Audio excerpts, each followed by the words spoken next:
kalau misalnya kita punya lingkungan pertemanan yang kayak emang dari awalnya ngebimbing kita ke arah yang buruk, atau kayak misalnya kita nongkrong di tempat-tempat yang nggak benar, atau kita juga obrolannya juga yang nggak sehat, dan kita pasti bisa, misalnya kita deket sama orang nih, dan mereka itu malah dukung kita untuk hal yang salah, itu bisa banget. Kalau yang salah udah pasti dua orang yang jalin hubungan itu ya, karena mereka yang punya hubungan, mereka juga yang tahu apa yang terjadi dalam hubungan itu. Untuk cewek-cewek di luar sana lebih ke tahu value diri sendiri, kita tahu kita tuh kayak kita tuh seberharga apa gitu loh. Jangan sampai kita mau untuk dijerumuskan seperti yang kayak kasus-kasus yang udah ada. Halo guys, selamat datang di podcast kami yang bertema Next Generation. Jadi di sini kami membawa program yang bertema tentang anak-anak muda. Dan bersama saya, Kate Victoria Lim. Pada hari ini kita akan membahas yang lagi rame nih tentang Loli dan Fadel. Tapi di sini kita tidak akan bergosip atau membicarakan tentang hubungan emaknya dan anaknya, tapi kita akan hanya mengambil pelajaran yang bisa kita ambil dari hubungan si Loli dan Fadel ini untuk menjadi pelajaran bagi para anak-anak muda di luar sana. Dan bersama saya ini ada Evelyn, kelas 12, 3 SMA. Oke. Nah, jadi Eve, hari ini kan kita mau bahas tentang hubungan Loli dan Fadel. Oke, jadi yang bagi kalian yang belum tahu, Loli dan Fadel ini, jadi awal ceritanya si Loli ini kuliah di luar negeri, bukan kuliah tapi lebih kayak sekolah, dan fun fact dia umurnya sama kayak kita, 16 ya. Dan dia di sana dia berhubungan dengan lewat online laki-laki namanya Fadel. Habis itu dia drop out dari tempat tersebut dan akhirnya balik ke Indonesia, dan sampai sekarang ini yang lagi rame itu mamanya Nikita Mirzani bilang kalau misalnya anaknya ini hamil dan sampai aborsi, dan katanya ada buktinya. Jadi ini sebenarnya masih diduga, tapi beberapa buktinya sudah ada, tapi dari pihaknya Fadel masih membantah hal tersebut ya. Jadi kita akan membahas hal tersebut dan mengambil pelajaran dari situ untuk kita sebagai anak muda. Oke, jadi pertama Eve, you udah tahu kan ya kasus tentang Loli Fadel ini. Nah, mau nanya pendapatnya gimana sih tentang hubungan mereka, hubungan si Loli sama Fadel?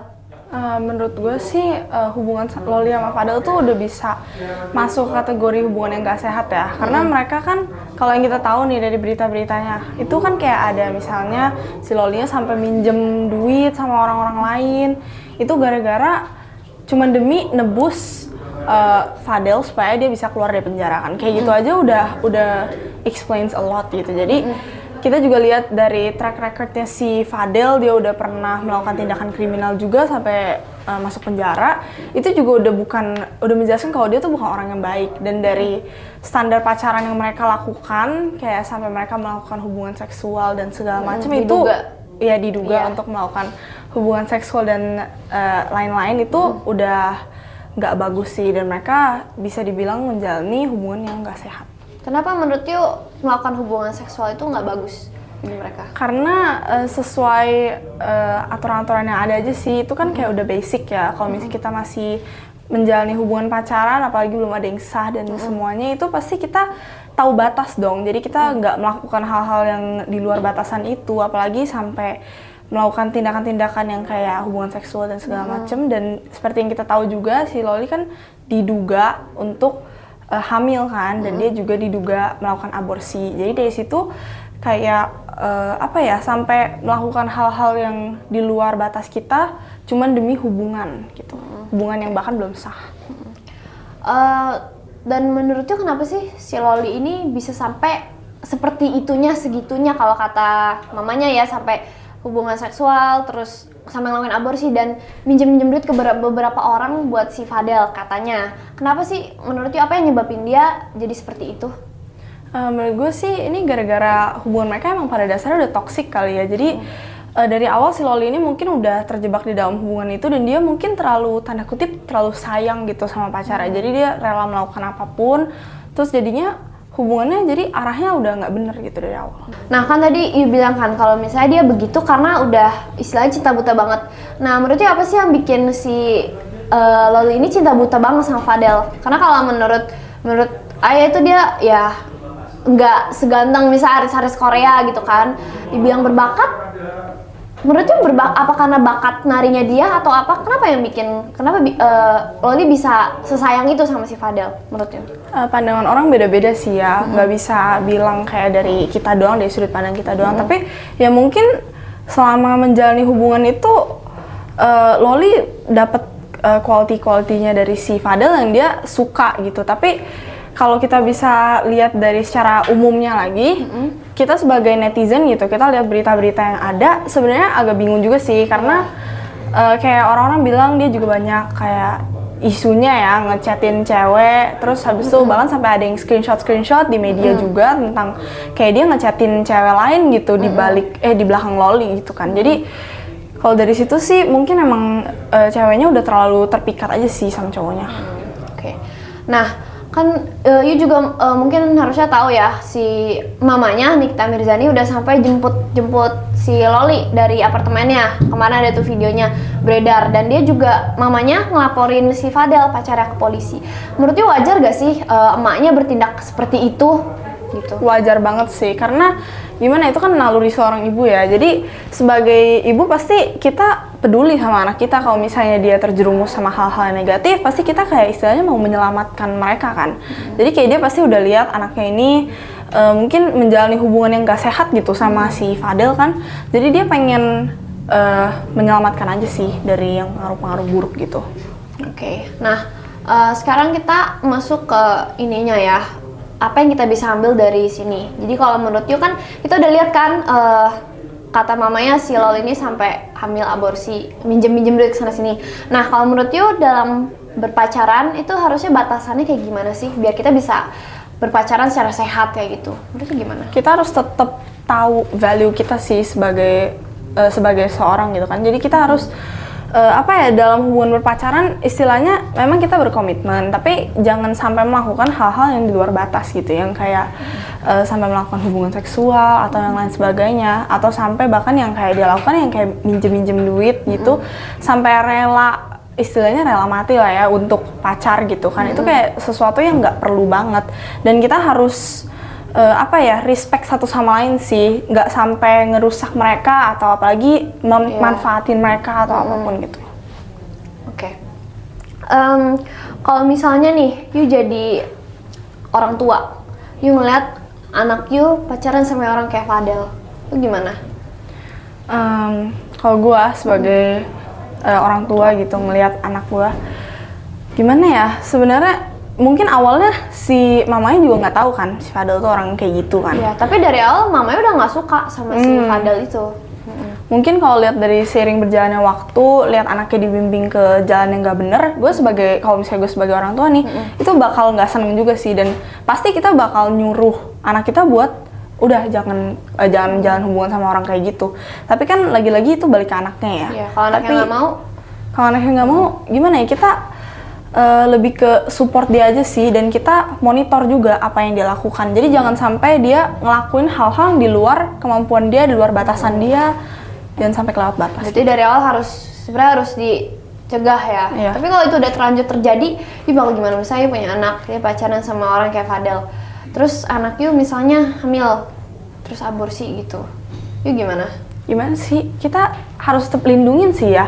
Kalau udah yang kayak kasus yang udah ada ini mungkin kayak udah terlalu banyak gitu ya yang terjadi. Tapi kita kalau misalnya kita bisa dari awal, kita cegah dulu. Kalau memang ujungnya tetap terjadi, kita tetap lindungin no matter what. Jadi kayak si cowoknya ini yang kayak, atau pokoknya yang buruknya ini kita harus jauhin gitu loh dari anak kita, gimana pun caranya. Nah sekarang kalau misalnya you sendiri punya pacar kayak si Fadel, you gimana? Iya, jadi maksudnya kayak kita misalnya dalam hubungan kita sampai diajak untuk melakukan hal-hal yang udah di luar batas, kayak misalnya melakukan hubungan seksual atau yang enggak lah, kita juga harus tahu value kita. Jadi kita nggak boleh kayak asal mau-mau aja, cuman gara-gara istilahnya kita sayang sama orang itu, dan kita juga misalnya kita dimintain uang yang kayak sampai berlebihan untuk tujuan yang nggak bener juga. Kayak kan kalau nggak salah di media juga ada yang kayak minta beliin barang gitu kan buat cowoknya. Itu kayak buat apa banget, kayak istilahnya kayak dimanfaatin gitu kan. Jadi kayak ya kita tahu aja sih.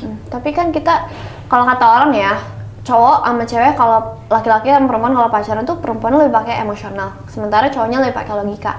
Kan kita kadang mungkin kita sebelum dari hubungan itu kayak kita kayak enggak sih, gue nggak bakal gitu. Tapi kalau selagi udah di hubungan itu kan bisa aja buta cinta. Ya, gimana caranya kalau misalnya ceweknya udah terlanjur buta cinta banget, udah nggak mikir pakai akal sehat, gimana? Itu lebih ke prinsip sih ya, harusnya dari awal, dari sebelum kita pacaran kita terapin aja sama diri sendiri. Meskipun mungkin nanti di dalam hubungan kita bakal kayak gimana ya, atau kita bimbang gara-gara kita saking sayangnya sama orang itu, tapi tetap itu semua datangnya dari diri sendiri. Yang penting kita bisa pegang sama prinsip, terus kita tahu kalau oh ini batasan kita, jadi jangan sampai dia udah ngelakuin A terus kita sampai ngelewat itu, nggak apa-apa gitu. Jadi kita harus punya batasan sama diri sendiri. Oke. Nah kalau menurut you dalam suatu hubungan berpacaran itu tuh bisa dipengaruhi oleh lingkungan atau pergaulan nggak sih? Bisa. Jadi kalau misalnya kita punya lingkungan pertemanan yang kayak emang dari awalnya ngebimbing kita ke arah yang buruk, atau kayak misalnya kita nongkrong di tempat-tempat yang nggak benar, atau kita juga obrolannya juga yang nggak sehat, dan kita pasti bisa, misalnya kita deket sama orang nih dan mereka itu malah dukung kita untuk hal yang salah, itu bisa banget. Jadi kayak kita harus pinter-pinter juga memilih lingkungan yang sehat buat kita, supaya nanti, karena berpengaruh juga sama hubungan kita. Oke, iya. Kalau misalnya nih, menurut you sendiri cari pacar tuh harus yang gimana sih biar hubungannya sehat? Kalau menurut gue ya, cari pacar tuh harus yang apa ya, yang bisa respect our boundaries, yang bisa ngerti kita ini sebenarnya orangnya kayak gimana, tapi juga nggak ngerusak kita. Kayak karena kita mungkin kita mau cari seseorang yang bisa komitmen dan segala macam, tapi kita juga harus tahu kalau orang ini tuh bawa dampak yang positif bagi kita gitu. Kalau misalnya dia kalau misalnya dia udah ada tanda-tanda yang kayak bikin kita tuh malah jadi kehilangan diri kita gitu, atau kita sampai pokoknya dampaknya negatif banget, kita kayak yang udah ada itu kan, itu jadi kayak pokoknya intinya dari awal kita harus pintar-pintar dan kita tahu harga diri kita sendiri. Tapi itu kan kalau misalnya udah menjalin hubungannya kan, tapi kalau sebelum kita kenal orang itu kan kita nggak tahu. Jadi harus carinya kayak yang seperti apa, misalnya yang seperti apa gitu. Maksudnya kalau baru kenal orang nih, mau menjalin hubungan, apa yang harus dilihat dari orang itu kayak gitu? Dari kan kita pasti kalau misalnya dari kita mau jalin hubungan pasti kita ada masa PDKT-nya dulu kan, belum langsung masuk dalam hubungannya. Di dalam masa PDKT itu kita lihat orangnya sebenarnya kayak gimana. Meskipun mungkin dia nggak ngasih lihat 100% dari diri dia itu kayak gimana, tapi kita harus bisa lihat nih, pasti yang dia lakukan itu ada cerminan dari diri dia yang asli. Jadi kita pasti harus ngelihat kualitas dia kayak gimana, dan jangan sampai istilahnya gimana ya, belum mulai hubungan aja kita udah ditelantarkan atau dikesampingkan gitu. Jangan sampai kayak gitu. Dan menurut you di kasus ini, Lolia sama Fadel ini sebenarnya yang salah tuh siapa sih? Apakah menurut you salah orang tuanya karena kurang memperhatikan anaknya, atau salah cowoknya karena ngajak cewek untuk melakukan hal seperti itu, atau salah si ceweknya sendiri karena mau gitu? Menurut you di sini tuh yang salah siapa sih? Kenapa bisa sampai mereka tuh akhirnya jadi kasus seperti ini? Kalau yang salah udah pasti dua orang yang jalin hubungan itu ya, karena mereka yang punya hubungan, mereka juga yang tahu apa yang terjadi dalam hubungan itu. Jadi misalnya kayak kita lihat, misalnya cowoknya ngajak dia untuk melakukan hubungan seksual dan lain-lain, dan ceweknya juga mau, itu juga kayak ya kita harus tahu kita tuh batasnya sampai mana. Makanya itu yang tadi gue bilang kan. Jadi sebenarnya yang salah ya dua-duanya, karena dua-duanya nggak menjaga batas diri sendiri. Batas menurutnya di mana? Apakah maksudnya apa yang boleh dan nggak boleh dalam suatu hubungan? Batasan itu apa? Ya melakukan hal-hal yang di luar kemampuan kita, yang di luar dari aturan-aturan yang ada, yang kayak kita kayak ya melakukan hubungan seksual itu kan sebenarnya belum pantas ya di dalam hubungan pacaran. Tunggu kita misalnya nikah dulu atau apa, itu kan, dan jangan melakukan sesuatu tuh berdasarkan nafsu gitu. Jadi kayak kita kontrol diri aja sih. Menurut you kalau misalnya bukan melakukan hubungan seksual, misalnya ciuman, menurut itu pantas gak? Misalnya ya? Menurut gue sendiri sih belum ya kalau untuk di hubungan pacaran, tapi sebenarnya itu kan tergantung orang ya. Asalkan dia nggak sampai melakukan hal-hal yang lain yang sampai efeknya berjangka panjang yang kayak tadi itu berhubungan seksual. Tapi semua tergantung prinsip diri sendiri. Kalau dalam pacaran kan ada nih awalnya nih pegangan tangan, pelukan, ciuman, atau misalnya kalau bahasa Inggrisnya kan make out gitu kan. Dan terakhir hubungan seksual kayak gitu. Menurutnya batas-batasnya di mana? Apa aja yang nggak boleh dan boleh di tahap-tahap itu? Kalau menurut gue pribadi ya, ini kan tergantung dari prinsip orang masing-masing. Kalau menurut gue udah itu stop sampai sebelum yang ciuman itu, karena sebelum kita punya ikatan yang sah itu yang kayak gitu-gitu tuh sebenarnya nggak perlu, dan semua tuh cuman base dari nafsu doang. Jadi menurutnya hubungan yang sehat tuh seharusnya lebih ke arah saling sayang tapi tanpa nafsu gitu. Iya, sebenarnya nafsu semua orang pasti punya ya, cuman lebih kita kontrol aja. Gimana kan kita masih menjalin hubungan yang belum ada ikatan sah, kita harus tahu batas kita tuh di mana. Kita harus bisa kayak kontrol diri sendiri dan kayak gitu. Gimana cara kita bisa mengontrol diri sendiri mungkin? Yuk punya ini saran untuk orang-orang kayak untuk cewek sebagai perempuan, gimana cara kita jaga diri kita sendiri gitu. Kan orang kadang kalau udah cinta mereka udah kayak udahlah mau gimana udah nggak apa-apa gitu kan.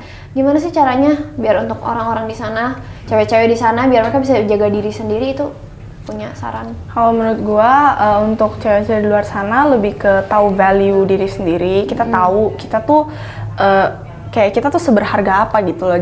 Jangan sampai kita mau untuk dijerumuskan seperti yang kayak kasus-kasus yang udah ada. Jangan sampai kita kayak gitu, dan jangan sampai kita kebimbing ke arah yang nggak benar. Kita harus tahu value kita, tahu prinsip kita juga, apa yang boleh dan nggak boleh dilakukan. Kalau buat cowok mungkin gimana biar cowok ini biar kan ini kalau dalam hubungan bukan cewek doang, tapi kan cowok juga pasti berperan dalam hubungan tersebut. Kalau buat cowok gimana biar nggak begitu? Kalau buat cowok bercermin dari kasus yang udah ada, kontrol diri juga sih sama, tapi kontrol dirinya lebih ke jangan sampai membiarkan kita tuh melakukan hal-hal yang nggak boleh gitu. Kayak misalnya di sini kita sebenarnya kita cuma mengira-ngira ya, mungkin cowoknya yang mengajak atau apa, tapi kalau misalnya juga ceweknya. Iya, kalau kayak gitu ya kembali lagi, kalau emang misalnya ceweknya yang mengajak, kan berarti cowoknya juga harus tahu cara nguasain diri, menolak itu. Tapi kalau cowoknya yang mengajak, ya kontrol diri sendiri, kontrol jangan sampai melakukan hal-hal yang berdasarkan nafsu gitu, dan jangan merusak orang lain gitu. Menurut yuk sebagai orang tua, misalnya ini in general, kalau orang tua punya anaknya ngelihat anaknya pacaran, menurut you better dilarang atau ya udah nggak apa-apa gitu? Kalau menurut gue ya, pacaran itu sebenarnya masih suatu hal yang boleh gitu, asalkan dalam batasan-batasan yang tadi gue udah sebutkan. Kalau misalnya anak kita sampai, misalnya nih kita udah melakukan monitor dari awal, terus ternyata dia ada melakukan sesuatu yang kayak udah agak keluar jalur nih, kita harus ingetin dia. Tapi bukan berarti kita kayak bener-bener larang. Kalau misalnya dia udah umurnya udah cukup gitu, bukan berarti kayak anak umur 10 tahun gitu boleh pacaran, bukan kayak gitu. Tapi kayak misalnya dia udah di umur remaja, dia mau menjalin hubungan, itu boleh, asalkan dianya juga tahu yang boleh dan nggak boleh dilakukan. Menurut you lebih better gimana? Kalau misalnya pacaran pas SD, boleh nggak? Kalau anak itu pacaran pas masih SD atau SMP atau SMA? Menurut gue kategori orang yang udah boleh pacaran itu kayak mungkin SMP atau SMA sih. Kalau SD mungkin terlalu kecil ya untuk jalan sesuatu yang kayak istilahnya kita mau komitmen, tapi di SD itu kita tahu apa gitu loh di dalam situ kan. Okay. Terakhir mungkin saran bagi anak-anak muda yang sekarang kan pasti kita tahu banyak yang bahkan udah kayak contohnya Loli kan tadi sampai hamil dan aborsi, tapi mungkin saran bagi mereka yang bisa aja juga mengalami hal yang sama tapi kan nggak digubris ke media gitu kan. Menurutnya apa? Ada saran untuk kalau untuk remaja-remaja di luar sana lebih jaga diri aja, dan harapan gue sih biar mereka tuh tahu ya harga diri mereka di mana, terus kayak biar nggak terjerumus sama hal-hal yang negatif. Tapi kalau misalnya memang udah terjadi kayak yang diduga terjadi di kasus ini, lebih kayak apa ya, semangat dan jangan putus asa. Pasti ada yang dukung kamu di luar sana, tapi kayak tetap tahu harga dirinya masing-masing juga. Terakhir, kalau misalnya nih ya, kan tadi you bilang ada yang dukung mereka lah ya, tapi kalau misalnya di beberapa kasus kan yang bisa sampai seperti itu kan kadang anak itu, cewek itu sendiri, misalnya dia nggak punya teman, misalnya orang tua dia nggak perhatiin dia, dan dia tuh cuma punya pacarnya doang, dan kadang kan itu yang bikin suatu cewek kan jadi kayak nempel banget sama pacarnya. Itu tuh menurutnya gimana? Kayak karena kan mungkin dalam pikiran ada perempuan yang kayak mau menjalin hubungan dan maksudnya kayak apa ya, ngelakuin lah apapun yang disuruh sama cowoknya karena cuma cowoknya doang yang dia punya gitu. Gimana? Sebenarnya sebagai orang luar kita nggak bisa komen yang terlalu gimana-gimana banget kan untuk orang-orang yang dalam posisi itu. Tapi sebagai orang luar nih, gue memberi sedikit saran aja kalau untuk orang kayak gitu, kalau memang itu lingkungannya udah nggak bagus buat kalian, jangan sampai kita terjebak di dalam sana gitu. Kalau bisa kita istilahnya cepat-cepat bebasin diri gitu, karena di lingkungannya sampai udah istilahnya udah hamil, udah aborsi atau apapun itu kan udah nggak sehat banget kan. Jadi kita harus pinter-pinter cari jalan buat diri sendiri dan support diri sendiri kalau memang bener-bener nggak ada yang bisa ada di sisi kita gitu. Terakhir banget, terakhir banget, mungkin nggak tahu ya udah tahu belum, tapi ada yang bilang kemarin tuh Rasman, pengacaranya si Fadel, kayak dia bilang kalau ada artis senior yang bilang kalau misalnya itu kan si Loli sama Fadel, kata si mamanya udah berhubungan seksual, hamil, aborsi. Nah, ada yang berpendapat udah lu nikahin aja si Loli sama Fadel.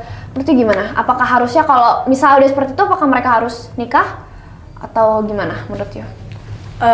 Menurut gue sih sesuatu yang kayak udah terjadi, misalnya udah hamil, itu bukan berarti kita harus langsung menikahi orangnya sih. Apalagi kalau misalnya orangnya di sini pengaruhnya buruk gitu kan. Kalau dari yang udah seliweran di media itu kan ya kesannya dia tuh bukan orang yang baik gitu kan. Buat apa menikahi seseorang yang gak bawa pengaruh baik buat kita gitu. Jadi menurut gue solusinya bukan menikah sih. Tapi kalau misalnya hal lain yang terjadi itu kan juga di luar kuasa kita gitu. Oke, thank you Evelyn untuk perbincangan kita hari ini semuanya. Oke guys, semoga dari perbincangan barusan ada hal baik yang bisa dipetik, dan that's it. Thank you, sampai ketemu di video Next Generation lain kali. Terima kasih.